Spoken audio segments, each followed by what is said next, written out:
Guys, unbox po tayo guys. Dumating na po ang order ko galing Timo.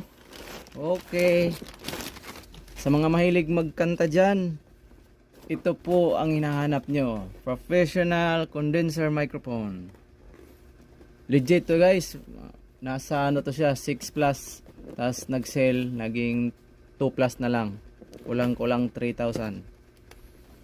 Buksan na natin mga loads. Dito pala siya, napunit. Binuksan ko na to, tapos binalik ko lang kasi sinilip ko kompleto nung pag-receive.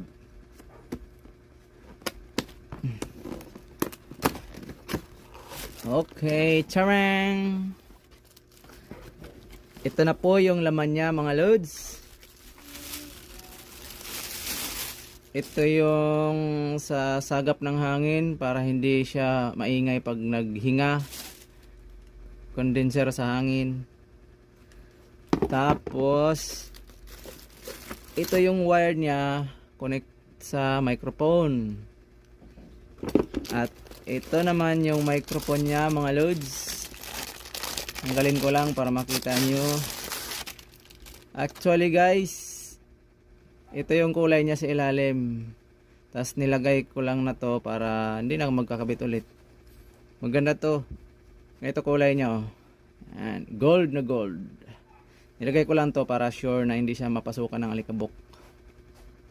At saka ano na rin sa hangin para wala talagang ingay pag humihinga ka, pag kumakanta. Ito yung jack niya, port papuntang ano,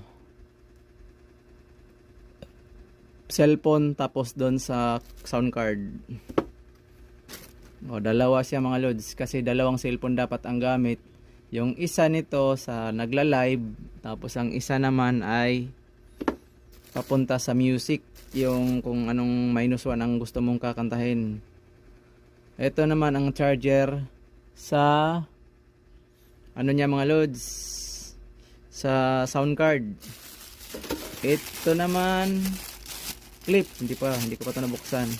Pero ito yung clip niya sa ipit kung saan nyo ilagay, sa may table, okay, sa may mga parador na malapit sa ano nyo, komportable kung saan.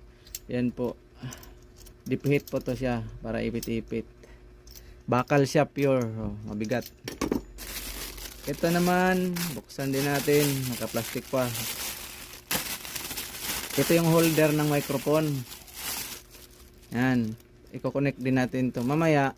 Pag nabuo ko na, ipapakita ko sa inyo. Ito yung holder niya sa microphone.